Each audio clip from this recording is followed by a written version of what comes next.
C'est le jardin public de Bonapriso au carrefour armé de l'air qui a servi de cadre à la cérémonie de remise de dons, 125 sacs de riz de 25 kilos chacun, à une centaine de veuves et orphelins de la ville de Douala. L'entreprise est du groupement d'initiative commune Living Christ Ministry, dont le délégué Ntepedine Stéphane Gilbert Jonathan relève ici les motivations. Bon, ce qui m'a poussé à ouvrir ce GIC, c'est d'abord l'esprit humanitaire que j'ai naturellement. L'esprit humanitaire et le désir d'apporter un plus à la société sur un plan réellement pratique. Et parce que ma vision de la vie, c'est arrêter de critiquer, mais essayer d'apporter les solutions. Ça qui a permis de recenser les jeunes qui m'ont encouragé dans ma vision et ça a vu le jour.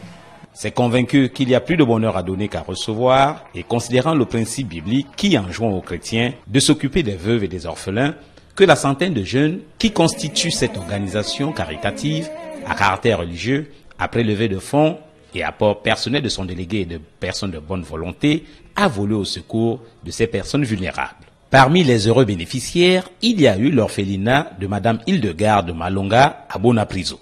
En l'absence de la promotrice, dans un état comateux et actuellement en soins intensifs à l'hôpital La Quintini à Douala, l'une des pensionnaires, très émue, a quand même trouvé la force d'exprimer sa gratitude. Le sentiment que j'ai maintenant, c'est un sentiment de joie. Parce que sans vous dire la vérité, je ne m'attendais pas à ça. Vous savez ce qu'on appelle les orphelins. Ce sont les gens qu'on laisse, qu'on dit que tout est fini pour eux, ils n'ont personne qui peut les soutenir. Vous savez, parfois d'autres orphelins n'ont même pas la chance de fréquenter. Ils n'ont même pas la chance d'avoir une maison où dormir. On en retrouve partout dans notre ville à Douala. Ça vraiment, c'est un don que je rends d'abord grâce à Dieu, parce que c'est lui qui est au contrôle de toutes les choses. En guise de remerciement, les orphelins de l'écurie Hildegarde Malonga ont chanté, dansé à la louange de Dieu.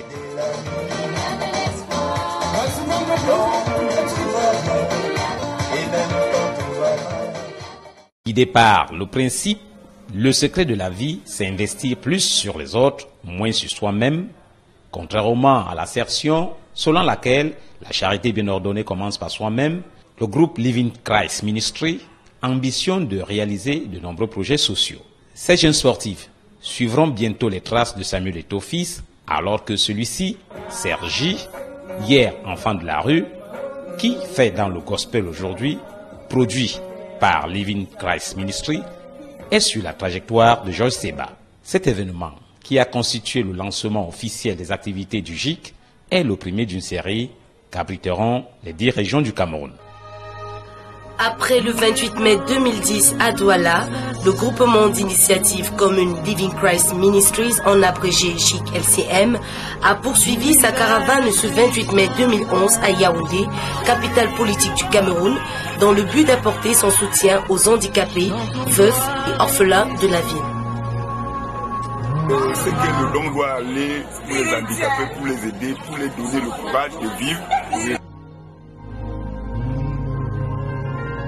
Des préparatifs plutôt enthousiastes. Entre emballer et coudre les sacs de riz, on remarque un délégué fier de ses actions, entouré d'une équipe dynamique qui passe des nuits à organiser au détail près l'événement. Nous travaillons comme ça pour les amener à comprendre que nous sommes ensemble.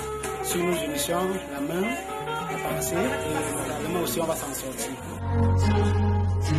Près de 1000 personnes ont répondu présents à Eto'o-Miki, face boulangerie Select. Dès 7 heures, l'espace grouillait déjà d'handicapés, vieillards, malades qui